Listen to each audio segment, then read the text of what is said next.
Aditi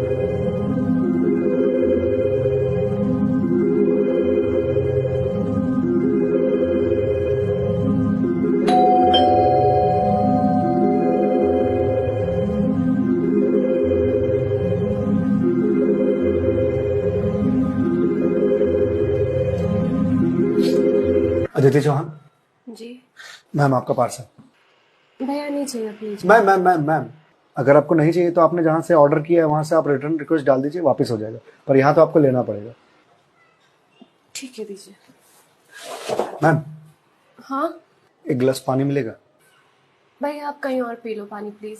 ma'am बहुत जोरों की प्यास लगी है। ठीक है लाती हूँ।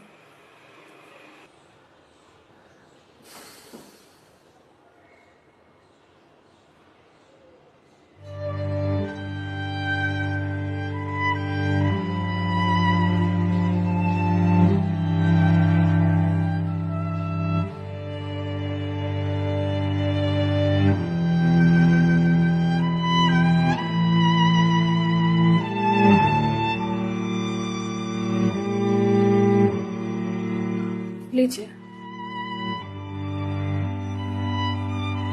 लीजिए भैया, देख क्या रहे हैं?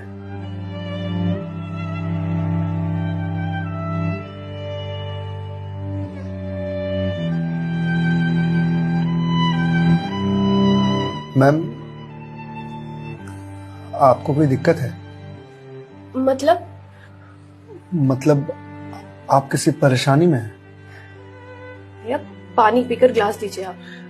मैम छोटा मुंह बड़ी बात कह रहा हूँ, पर अगर आप किसी परेशानी में हैं तो आप मुझे बता सकती हैं। भैया आप पानी पीजिए, ज्यादा समाज से भी मत बनिए। मैम दुख बांटने से कम होता है। अच्छा, और आपको किसने कहा कि मैं दुखी हूँ? मैम अगर आप दुखी नहीं हैं तो फिर वो फंदा क्यों लगा रखा है?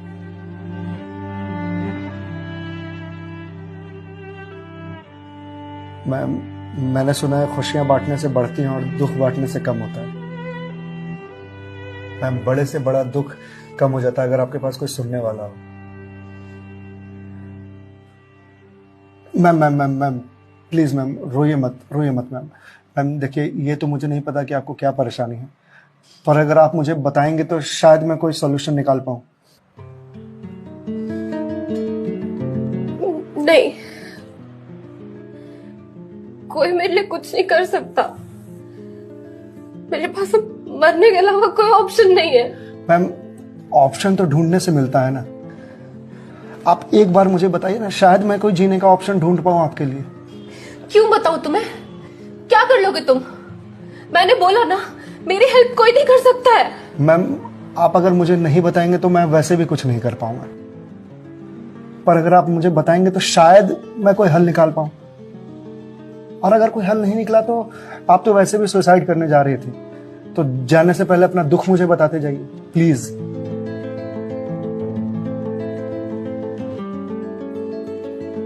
Please ma'am.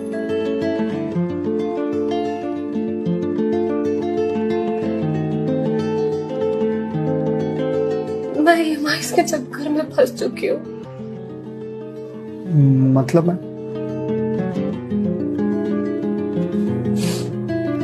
कुछ साल पहले एक कोर्स के लिए मैंने लोन लिया था, फिर उसके कुछ वक्त के बाद एक और लोन, और ये लोन का सिलसिला यूं ही चलता गया।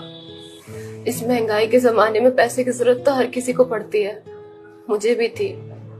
मैंने प्राइवेट कंपनी से भी लोन लिए, ज्यादा ब्याज पर, और अब मैं उन्हें चुका नहीं पा रही हूँ। क्यों मैम, आपके पास जॉब तो होगी ना? जॉब थी, पर मैं जिस कंपनी में जॉब करती थी उस कंपनी ने मुझे ये कहकर टर्मिनेट कर दिया कि फाइनेंशियल लॉस के कारण वो मुझे और मुझ जैसे कुछ एम्प्लॉयज को सैलरी नहीं दे सकते। तो मैम आप किसी और कंपनी में ज्वाइन कर लो, बहुत सारी कंपनीज हैं यहाँ तो। तुम्हें क्या लगता है मैंने अप्लाई करने का ट्राई नहीं करा होगा? जॉब नहीं खोजी होगी? बहुत की थी, पर इस रिसेशन के जमाने में जॉब मिलना कितना मुश्किल है कि तुम जैसे डिलीवरी बॉय को क्या पता।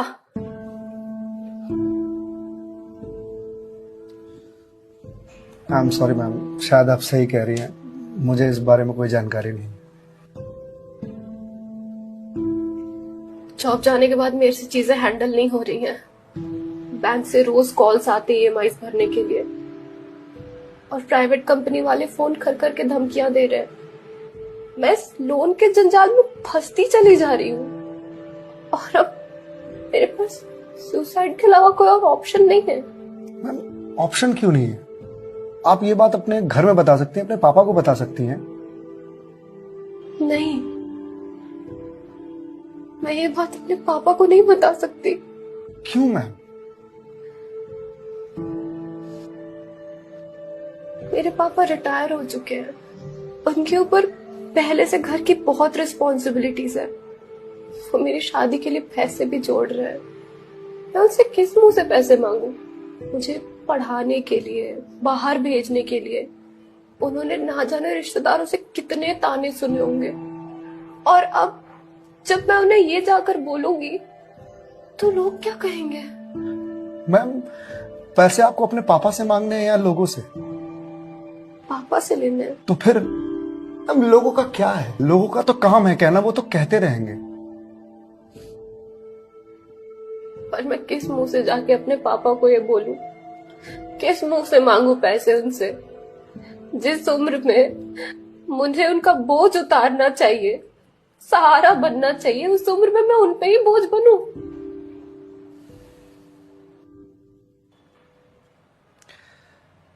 मैम, एक बात बताएंगे आप? बचपन में आपकी सबसे फेवरेट चीज क्या थी? बचपन में मुझे साइकिल का बहुत शौक था। तो मैम, आपको साइकिल किस एज में मिली थी? यही कोई 8 साल की होंगी मैं। तो साइकिल तुरंत मिल गई थी आपको? नहीं, पापा तो मान ही नहीं रहते, बोल रहे थे गिर जाएगी, चोट लगा लेगी। तो फिर कैसे साइकिल मिली? बहुत जिद की थी मैंने, बहुत। खाना पीना सब छोड़ दिया था।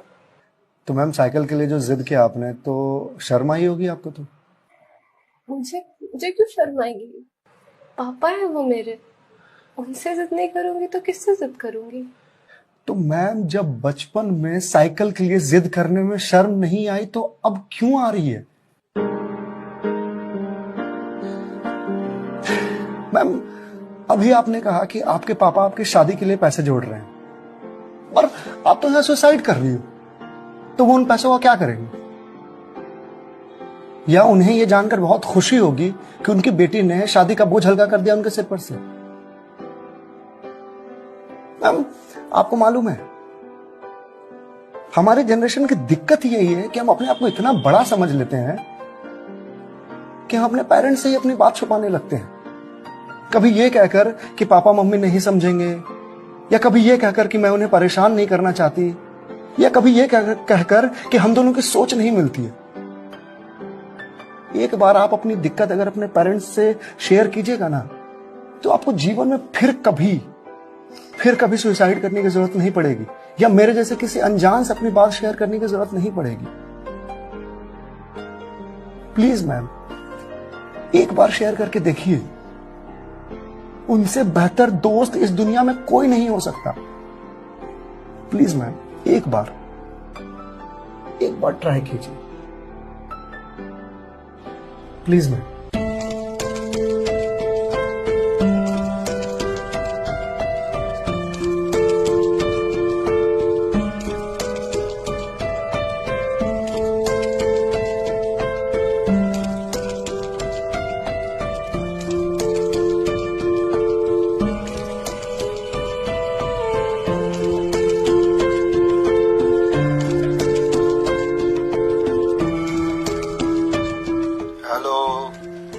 हेलो पापा। हाँ दीदी, बोल, कैसी है बेटा? पापा, मुझे आपसे कुछ बात करनी है। हाँ बोल ना बेटा। पापा, मैं क्या हुआ बेटा? पापा, मैं बहुत परेशान हूँ। हाँ तो मुझे बता ना, किस लिए परेशान है? अदिति बेटा, रो क्यों रही है? बता ना, क्या बात है? पापा, वो मैंने बैंक से लोन ले रखा था ना,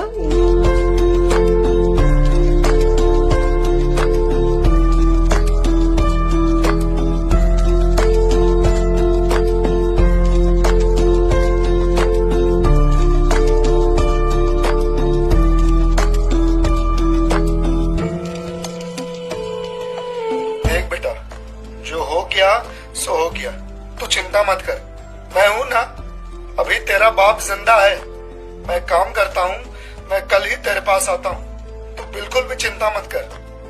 हाँ पापा, आप प्लीज आ जाइए। देखा मैं, आपके पापा आपके एक फोन पर यहां आने को तैयार हो गए और आप इतने दिनों से अकेले सफर कर रहे थे। मैम, मम्मी पापा से बढ़िया दोस्त कोई हो ही नहीं सकता। आप एक बार उन्हें दोस्त बना करके तो देखिए। आप सही कह रहे हैं भैया, मम्मी पापा से अच्छा दोस्त कोई नहीं हो सकता है। Thank you. It's okay ma'am, ये लीजिए क्लास। वंस अगेन भैया, thank you so much. It's okay ma'am, bye. Ma'am ji? मेरे पास आपके लिए कुछ है, यही रुकिएगा, मैं थोड़ी देर में आता हूं।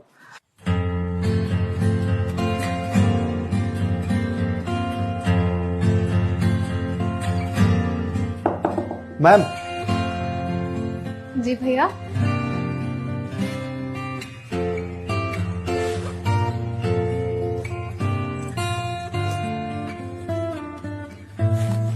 मैम, ये आपके लिए। भगवत गीता? जी मैम। मैम, 2020 का साल मेरे लिए बहुत बुरा था। कोरोना में मेरी जॉब चली गई। पहले के कुछ महीने जो थे वो तो सेविंग्स से निकल गए, लेकिन उसके बाद के कुछ महीने बहुत ज्यादा टफ थे। मेरे ऊपर भी आपके ही तरह बहुत सारे EMIs थे जो मैं पे नहीं कर पा रहा था, जिस वजह से मैं बहुत परेशान था और सुसाइड करने की सोचने लगा था। और एक दिन तो सुसाइड करने निकल भी गया था,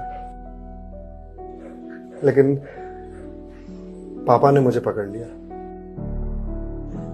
पहले तो बहुत डांटा,